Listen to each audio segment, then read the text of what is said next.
전 세계적으로 가장 인기 있는 연예인이 있습니다. 누군지 아십니까? 일부 때는 딱 나오던데 세계적으로 인기 있는 연예인이 누구예요? 방탄소년단. 일부 때는 어떤 50대 남자 집사님이 BTS라고 하던데 저는 깜짝 놀랐습니다. 어떻게 BTS를 알까? 어른들은 BTS 그러면 잘 모르죠. 방탄소년단, 한국 아이돌 그룹의 이름입니다. 이 방탄소년단은 전 세계 어디를 가든지 인기를 얻고 있습니다. 그런데 유일하게 방탄소년단이 만년 2위에 머물러 있는 곳이 있습니다. 그곳이 어딘지 아십니까? 베트남입니다. 베트남은 방탄소년단보다 손준기보다 바캉스가 더 인기가 있다고 합니다. 지금 베트남 축구가 세계적으로 잘하는 팀은 아니지만 바캉스 감독이 가가지고 놀라운 변화를 일으키고 또 동남아시아 지역에서는 아주 잘하는 그런 나라로 발전을 했습니다. 지금 원래 60년 만에 동남아시아 게임 우승을 노리고 있습니다. 지난 6일은 숙적 태국을 전반전에 0대2로 지다가 2대2로 무승부로 끝나고 나서 베트남이 난리가 났었죠. 우리나라가 월드컵에 4강에 올라갔을 때처럼 난리가 났었습니다. 어제 캄보디아와 4강이 있었다고 합니다. 보지는 못했습니다만은 4대0으로 이기고 인도네시아와 이제 결승전 앞두고 있는데 요즘 젊은이들 표현대로 하면 듣보잡도 못한 축구이지만 무슨 말인지 아세요? 여러분 동남아시아 축구 게임 아세요? 이번에 알잖아요. 알려지도 않은 이런 축구 게임에서 결승전 올라갔다고 태국 국민들이 난리가 났습니다. 막 경적을 울리고 오토바이 타고 다니면서 막 베트남 길을 흔들고 난리가 났습니다. 기뻐한다, 즐거워한다 라는 말이 무슨 뜻인지 실감이 나는 그런 모습들입니다. 승리를 기뻐한다는 말은 우리가 이해가 됩니다. 그죠? 그리고 음식을 즐긴다는 말도 이해가 됩니다. 돈을 좋아한다 하는 말도 이해가 되죠. 자식을 좋아한다 하는 말도 이해가 됩니다. 연인과 함께 있는 것을 기뻐한다는 말도 당연히 이해가 되죠. 함께 있으면 기쁘죠. 그런데 오늘 본문 4절에 보면 여호와를 기뻐하라 라고 말씀하시는데 하나님을 기뻐한다, 하나님을 기뻐한다 이런 뜻이 선뜻 이해가 잘 됩니까? 하나님을 기뻐한다는 말이 무슨 말일까? 오늘 이 시간에 제가 좀 우리 성도들에게 기독 행복론에 대해서 좀 이야기하면서 이런 이야기를 좀 하려고 합니다. 하나님을 기뻐하라. 행복의 의미를 좀 생각해 보려고 하는데요. 수학자 겸 철학자인 파스칼이 이런 말을 한 적이 있습니다. 인간에게는 한때 참된 행복이 있었다. 지금은 그 흔적만 남아 있습니다. 인간은 그 흔적을 주변에 있는 모든 것들로 채우려고 하는데 그것은 헛수고입니다. 무한한 심연은 오직 무한하시고 불변하시는 존재, 즉 하나님 자신으로만 채워질 수 있습니다. 하나님이 인간을 창조하셨을 때는 인간이 참으로 행복했습니다. 아담과 하와가 에덴 동산에 살 때는 조금도 부족함이 없이 행복했습니다. 그런데 행복했던 인간이 죄 때문에 그 모든 행복이 사라졌습니다. 인간은 죄 때문에 상실한 행복을 찾기를 원하지만 찾지 못해가지고 언제나 이 뻥 뚫린 가슴을 안고 살아간다는 거죠. 그래서 인간은 이 뻥 뚫린 가슴을 돈으로, 쾌락으로, 또 물질로, 자식으로 채워보려고 하지만 채워지지 않는 이 뻥 뚫린 가슴, 밑바닥이 보이지 않는 행복의 욕구를 가지고 살아가는 게 인간이라는 것이죠. 세상 그 무엇으로도 채울 수 없는 이 뻥 뚫린 가슴, 밑바닥이 보이지 않는 이 행복의 욕구는 무한하시고 불변하시는 오직 하나님으로만 채워질 수 있습니다. 여러분, 아기를 보십시오. 아기는요, 자기를 낳아준 어머니만 있으면 행복합니다. 다른 거 없어도 엄마만 있으면 행복해요. 마찬가지로 인간은 나를 지으신 창조하신 하나님을 만나면 행복하게 되어져 있습니다.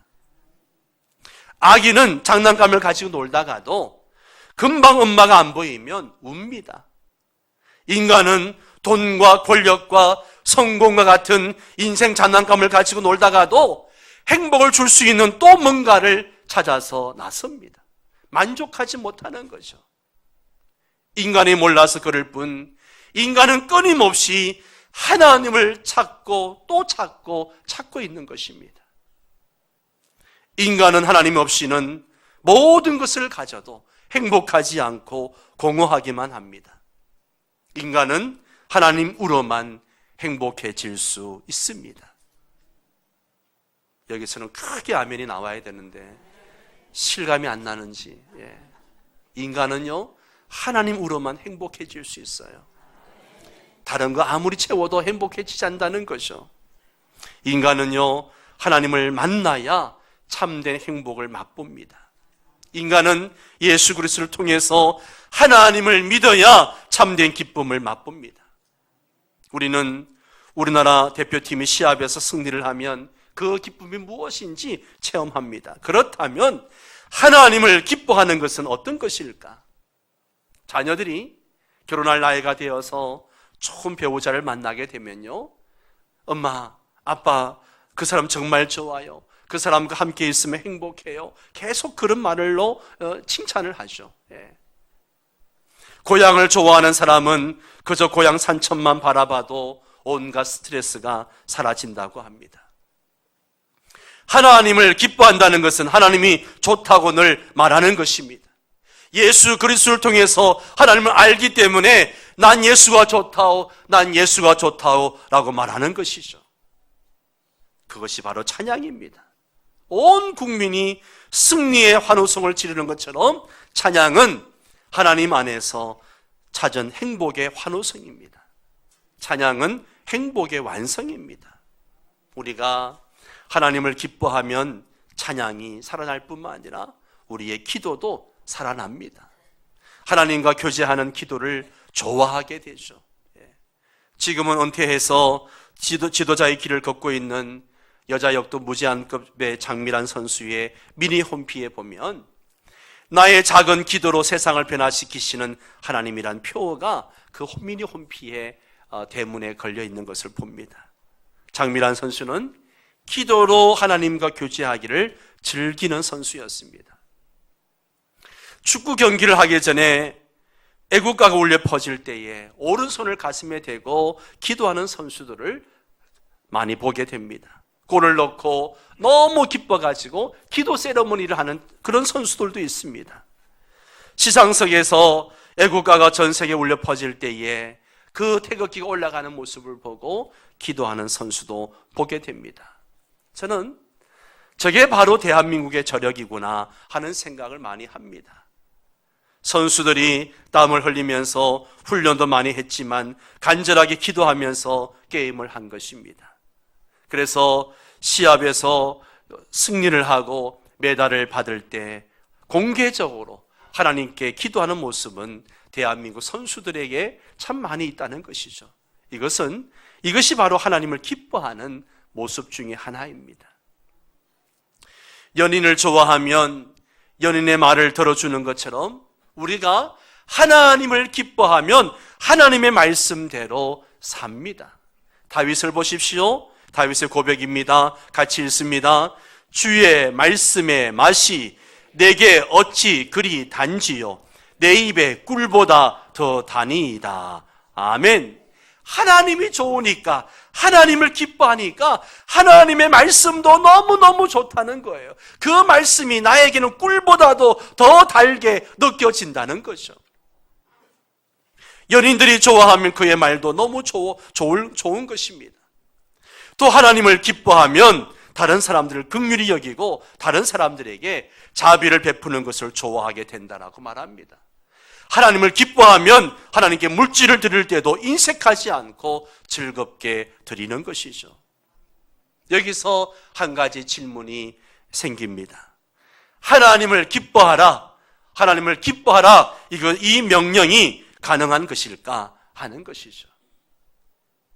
어느 여자 성도가 기도하는데 하나님, 전혀는 NO, 인연은 YES 라고 기도를 했답니다. 도대체 무슨 뜻일까? 왜 전혀는 NO라 그러고 인연은 YES라고 했을까? 인연은 누군가 하면 예수를 오래 믿었지만 아직 화끈한 은사를 받지 못한 사람이에요. 전혀는 예수를 믿은 지 얼마 안 됐는데 화끈한 은사를 받아가지고 교인들의 사랑을 독차지하고 있다는 것이죠. 그래서 거기에 질투를 느낀 이 여성도가 주님, 전혀에게는 은사를 주지 마십시오 라는 뜻에서 전혀는 노라고 기도하고 주님, 인연에게는 화끈한 은사를 주십시오 라는 뜻에서 인연은 예스라고 기도한 것입니다. 여러분, 이것이 타락한 인간의 본성이에요. 시편 37편의 저자는 불의를 행하면서도 잘 되는 사람을 보았습니다. 악인이 자기 꾀를 이루고 형통하게 사는 것을 보았습니다. 반면에 의인은 가난하고 악인은 풍부합니다. 악인이 무성한 나무잎처럼 큰 세력을 휘두르고 있습니다. 악인이 의인을 엿보아서 살해할 기회를 찾고 있습니다. 하나님, 저 사람은 죄를 지으면서도 잘 사는데 저는 바로 살려고 애를 쓰고 노력하는데 꼬이기만 하니 어떻게 된 것입니까? 하나님, 솔직히 질투가 납니다. 이런 상황이죠. 예수 믿은 지 얼마 안 되는 사람이 화끈한 은사를 받았다는 이유만으로 전혀는 NO, 인연은 YES라고 기도하는 것이 인간이라면 불의를 행하면서도 형통한 사람을 보고 불평과 질투가 절로 나오는 상황 속에서 여호와를 기뻐하라, 여호와를 기뻐하라고 하는 이것이 말이 되는가 하는 생각을 해보게 되는 거죠. 여러분, 성경은 하나님을 기뻐하라 라고 말씀하십니다. 하나님을 기뻐하라. 그렇다고 웃음이 없는 얼굴에 웃음을 그려 넣어라, 그런 이야기일까요? 이런 질문이 나오는 것은요, 기쁨과 행복이 나의 기분에 의해서 좌우된다 라고 하는 착각에서 나오는 질문이에요. 여러분, 기쁨과 행복이 나의 기분에서 나오는 것일까요? 물론 기분에 의해서 좌우되는 것은 맞습니다. 그러나 여러분, 기분만 포함되는 것이 아니고요, 여기에는 기쁨의 의지의 선택, 의지의 순종, 의지의 결단이 있어야 됩니다. 기뻐하겠다고 마음먹으면 기뻐할 수 있다는 것이죠. 여러분, 하박국 선지자의 고백을 보십시오. 한번 같이 읽을까요? 비록 무화과 나무가 무성하지 못하며 감람나무에 소출이 없으며 밭에 먹을 것이 없으며 우리의 양이 없으며 외양간에 소가 없을지라도 나는 여호와로 말미암아 즐거워하며 나의 구원의 하나님으로 말미암아 기뻐하리로다. 주 여호와는 나의 힘이시라. 아멘. 없으며 다 없습니다. 아무것도 없어요. 절망적인 상황입니다. 이런 절망적인 상황 속에서 하박국은 하나님을 기뻐하기로 결단한 것입니다.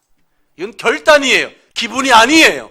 내가 하나님으로 말미암아 기뻐하겠다라고 결단한 것입니다. 없으며 다 없을지라도 구원의 하나님으로 말미암아 기뻐하리로다. 하나님 때문에 행복하기로 작정한 것입니다. 여호와를 기뻐하라는 하나님의 말씀에 순종하기로 각오한 것이죠. 사랑하는 성도 여러분, 행복하십니까? 제가 예배인도 하려고 올라와서 여기 앉아서 성도들의 얼굴을 보니까 부부싸움을 했는지 집안에 자식이 말을 안 들었는지 그냥 우구지상하고 앉아 계시는 모습 보면서 하나님, 저 얼굴에 웃음이 좀 피게 해주세요. 하나님을 기뻐하면서 행복하시기로 결단하시기 바랍니다. 여러분이 하나님 안에서 행복하기로 각오하시면 행복할 수 있습니다. 행복은 의지적인 선택이에요.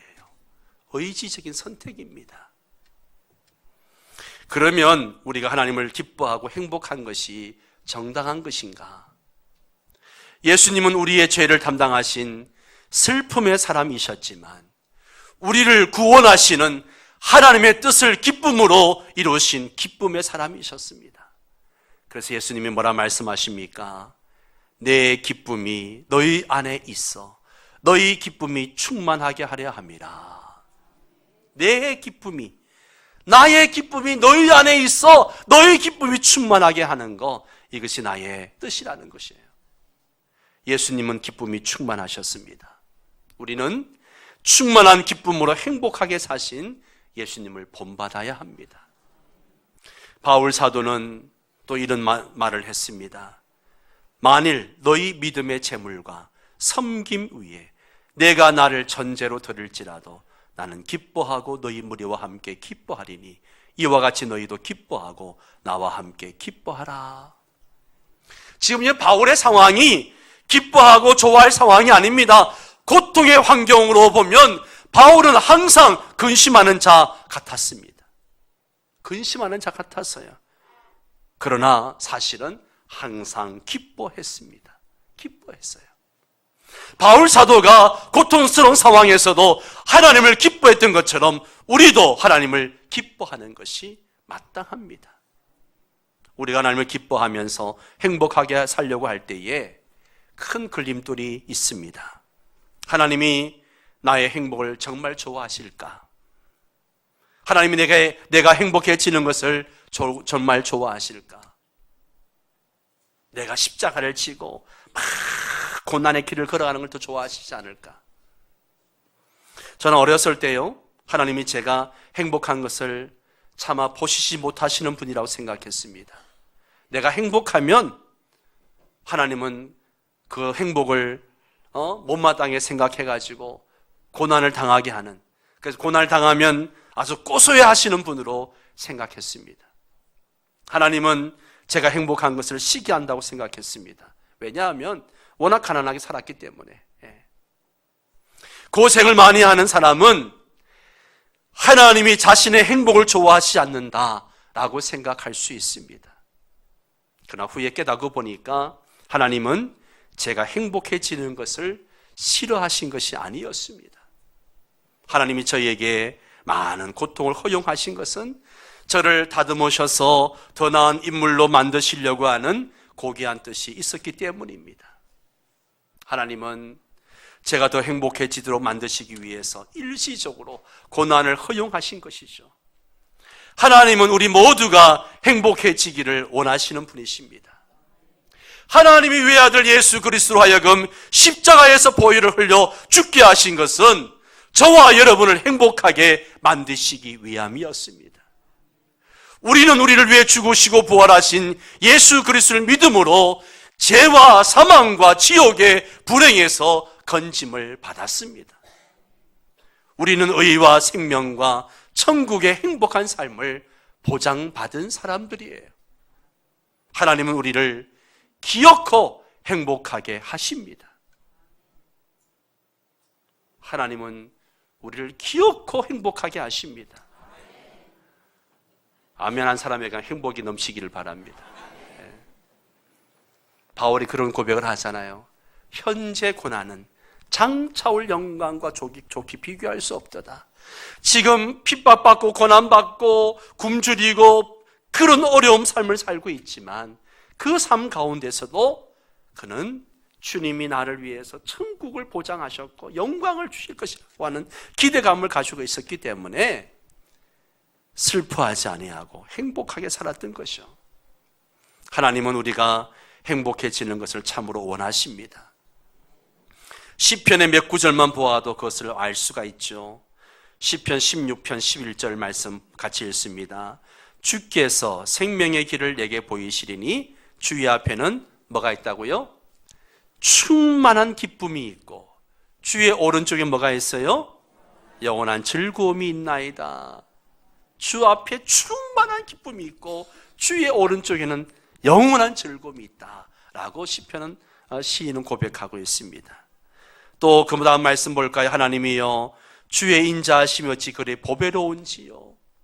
사람들이 주의 날개 그늘 아래 피하나이다. 그들이 주의 집에 있는 살찐 것으로 풍족할 것이라. 주께서 주의 복락의 강물을 마시게 하시리이다. 43편 4절도 내가 하나님 제단에 나아가 나의 큰 기쁨에 하나님께 이르리이다. 베들레헴 침례교회 존 파이프 목사님은요, 목회는 아픔과 행복의 혼합이다 라고 이야기했습니다. 목회는 너무나 큰 황폐함도 있고 너무나 큰 기쁨도 함께 섞여 있다라고 이야기했습니다. 목회자가 행복하지 않으면 교인들이 행복할 수가 없습니다. 존 파이프 목사님은 내가 하나님 안에서 가장 만족할 때 하나님은 내 안에서 가장 영광스럽습니다 라고 이야기했습니다. 저는 이 말에 100% 공감합니다. 저는 목회하면서 때로 고통을 당하기도 하지만 목회가 참으로 행복합니다. 성도들과 함께 목회하는 것이 너무너무 행복합니다. 저는 행복한 목회자입니다. 목회만이 아니라요, 인생은 아픔과 기쁨의 혼합이에요. 이 두 가지가 섞여 있습니다. 우린 죄 때문에 슬퍼해야 되지만 은혜로우신 하나님 때문에 항상 기뻐해야 합니다. 우리는 고통의 현실 속에서 항상 슬퍼하는 것 같으나 사실은 예수 그리스도 안에서 항상 기뻐하겠다고 각오하고 살아야 합니다. 우리가 하나님을 기뻐하면 하나님이 영광을 받으십니다.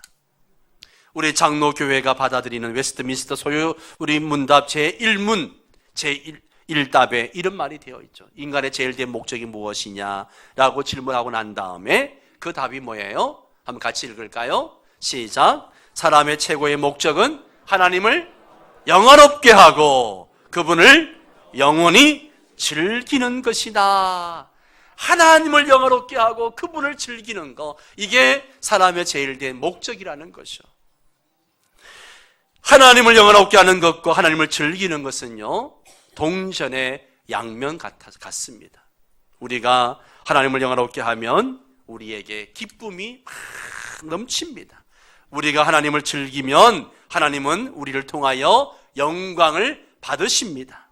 우리가 하나님 안에서 행복을 얻으면 하나님은 우리로부터 영광을 받으십니다. 18세기 부흥사요 신학자이며 목회자인 조나단 에드워즈, 아주 유명한 부흥가이시죠. 무슨 이야기를 했는가 하면 하나님은 자신의 영광이 사람들에게 보일 때에만 영광을 받으시는 것이 아니라 사람들이 하나님을 즐길 때에도 영광을 받으신다라고 했습니다. 우리가 하나님 안에서 행복할 때 하나님은 우리를 통해서 영광을 받으십니다. 하나님은 우리의 행복을 통해서 영광을 받으시는 거예요. 옆 사람에게 행복하게 사십시오라고 이야기해 주세요. 왜 행복하게 살아야 돼요? 하나님이 영광 받으시니까 행복하게 살아야죠. 찢고 볶고 살면 하나님은요 영광 받지 않으세요. 행복하게 살 때 영광을 받으십니다. 파스칼은 이런 말을 했습니다. 모든 사람들은 행복을 추구합니다. 예외가 없습니다. 수단이 어떠하든 모두 그런 목적이 있습니다. 전쟁에 가는 것이나 전쟁을 피하는 것도 견해만 다를 뿐 행복하려는 갈망에서 나온 것입니다. 모든 사람의 모든 행복의 모든 동기, 심지어 목매어 죽는 사람들의 동기도 행복을 추구하는 것이다 라고 이야기했습니다. 행복 추구는 죄가 아니라 인간의 본질이라는 것이죠. 중력의 법칙이 자연의 법칙이듯이 행복을 추구하는 행복의 추구는요 마음의 법칙입니다. 하나님은 인간의 행복 추구를 통해서 영광을 받으십니다. 하나님은 우리가 하나님을 즐기는 행복을 통해서 영광을 받으십니다. 우리가 하나님을 기뻐하면 하나님께 영광을 돌릴 뿐 아니라 우리의 어떤 역경도 극복할 수 있습니다. 느헤미야는 수문학 광장에 모여가지고 율법의 책의 말씀을 듣고 통회하고 자복하는 이스라엘 백성들을 진정시키면서 뭐라 이야기합니까? 여호와로 인하여 기뻐하는 것이 너희의 힘이니라. 여호와를 인하여 기뻐하는 것이 너희의 힘이다. 우리가 하나님을 기뻐하면 하나님은 우리의 마음의 소원을 이루어 주십니다. 4절 말씀에 또 여호와를 기뻐하라. 그가 내 마음의 소원을 내게 이루어 주시리로다. 우리가 하나님을 기뻐할 때 하나님이 우리의 소원을 이루어 주시니 우리는 힘이 납니다. 힘이 나니까 어떤 역경과 고난도 어려움도 이겨나갈 수가 있는 것입니다. 하나님이 우리 마음의 소원을 이루어 주실 때 우리의 공의를 정오의 빛같이 드러나게 해주신다고 6절에 말하고 있습니다.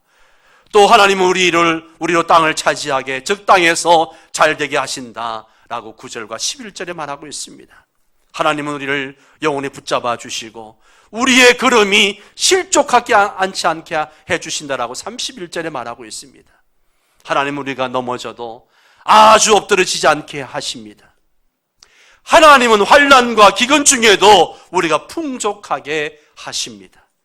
하나님은 우리에게 평안한 미래를 보장하십니다. 하나님은 우리를 삶의 모든 고통과 위험에서 구원해 주십니다. 하나님을 기뻐하면 역경 속에서도 견디는 힘을 얻을 뿐만 아니라 죄악의 능력을 깨트리는 비결을 발견하게 됩니다. 하나님을 즐기는 사람은요, 자기를 유혹하는 미끼가 맛이 하나도 없습니다. 담배가, 술이, 여자가, 온갖 죄악들이 나를 유혹해도 그 유혹이 맛이 없어요. 인간의 마음은 욕망들을 끊임없이 만들어내는 공장입니다. 죄는 너무나 강력하고 죄를 짓고 죽어도 좋다고 생각할 정도로 죄가 매력적이고 매혹적입니다. 이런 상황에서 하나님을 기뻐하면요, 죄의 사슬을 끊을 수가 있습니다. 아직도 죄의 사슬을 끊지 못해서 고민하고 좌절하고 괴로워하는 분들이 있다면 하나님을 기뻐하십시오. 하나님을 좋아하면요, 죄악의 즐거움은 그날로 끝납니다. 하나님을 기뻐하면 죄악의 즐거움은 끝나는 거예요. 사랑하는 성도 여러분, 우리가 하나님을 즐기면 하나님이 영광을 받으십니다. 우리가 하나님을 즐기면 어떤 어려움도 이길 수가 있습니다. 우리가 하나님을 즐기면 죄악의 유혹에 넘어가지 않습니다. 하나님을 즐기는 것이 우리의 힘입니다. 아기는 엄마가 없으면 우는 것처럼 우리는 하나님이 없으면 불안해합니다. 그래서 자꾸만 다른 것들로 채우려고 하는 것이죠. 아기가 장난감을 가지고 놀다가도 엄마를 찾는 것처럼 우리는 하나님을 찾는 존재들입니다. 아기가 엄마 품에만 있으면 흡족한 것처럼 우리는 예수 그리스도를 통해서 하나님 품에 안기면 행복하고 만족합니다. 죄와 고통이 많은 세상이지만 예수 그리스도 안에서 하나님을 기뻐하기로 작정하시기 바랍니다. 하나님을 기뻐하십시오. 하나님을 기뻐하는 것이 우리의 힘입니다. 우리 다 함께 일어나셔서 함께 찬양하며 결단의 기도를